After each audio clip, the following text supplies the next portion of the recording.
அனைவருக்கும் வணக்கம். Welcome to இன்றைய அரசியல். இன்ச்சா சிதறுதே, ஒரு கல்லில் 3 மாங்கா வீழ்த்தும் ஸ்டாலின். அவருமா இப்பவே திமுகவில் உதறல்.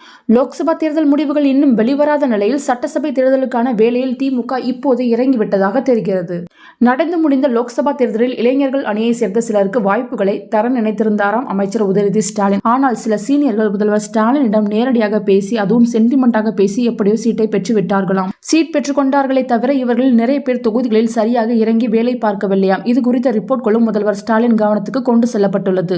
இது போன்றதொரு ரிப்போர்ட் உதயநிதியின் டேபிள்களுக்கு சென்றுள்ளது. மொத்தத்தில் களத்தில் ஒழுங்காக வேலை பார்க்காதவர்கள், சுணக்கமாக இருந்தவர்கள், மாற்று கட்சியினருக்கு கரிசனம் காட்டியவர்கள் என தனித்தனி புகார் லிஸ்ட் தயாராகி இருக்கிறதாம். எந்த தொகுதியில் சரியாக ரிசல்ட் வரவில்லையோ சம்பந்தப்பட்ட நபர் மீது நடவடிக்கை எடுக்கப்படும். இதில் மன்னிப்பு என்பது யாருக்கும் கிடையாது என்று ஏற்கனவே ஸ்டாலின் கராராக சொல்லிவிட்டாராம். இரண்டாவதாக, சில மாவட்டங்களில் கோஷ்டி பூசல்கள் தலை தூக்கி உள்ளதுடன் ஒருங்கிணைந்து யாரும் செயல்படாமல் சில நிர்வாகிகள் மன கசப்புடன் இருப்பதாக தலைமைக்கு புகார்கள் சென்ற வண்ணம் உள்ளன. குறிப்பாக தென்காசி மாவட்டம், நெல்லை மாவட்டம், காஞ்சிபுரம், திருச்சி மாவட்டம் உள்பட சில மாவட்டங்களில் இதுபோன்ற பிரச்சனை தலை தூக்கியவாறே உள்ளது. இப்படி ஒரு புகார்கள் அறிவாலயத்துக்கு ஏற்கனவே சென்ற நிலையில் 6 மாதங்களுக்கு முன்பு இதில் முதல்வர் தரப்பு நேரடியாகவே தலையிட்டிருந்தது.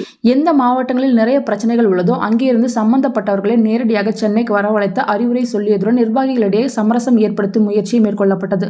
ஆனாலும் உட்பூசல்கள் ஆங்காங்கே இன்னமும் வெடித்துக் கொண்டிருக்கிறதாம். எனவே புதிய மாவட்ட செயலாளர்கள் குறித்த நியமனத்தையும் கையில் எடுக்கப் போகிறதாம் திமுக மேலிடம்.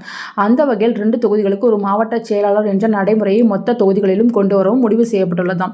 எங்கெல்லாம் ஒருங்கிணைப்பு இல்லையோ அந்த மாவட்டங்களில் 2 சட்டசபை தொகுதிகளுக்கு ஏற்ப மாவட்டங்களை பிரிக்கவும் யோசித்து வருகிறதாம்.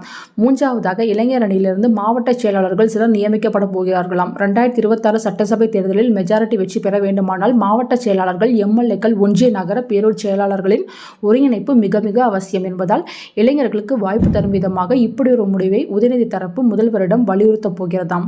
ஆக, செயல்படாத அமைச்சர்களின் பதவி பறிப்பு பிளஸ் ஒரே இடத்தில் குவிந்துள்ள மாவட்ட செயலாளர்கள் அதிகாரத்தை பரவலாக்குவது பிளஸ் இளைஞர்களுக்கு வாய்ப்பென ஒரே கல்லில் 3 மாங்காய்களை அடிக்க திமுக தயாராகி வருகிறதாம். பொறுத்திருந்து பார்ப்போம். நன்றி.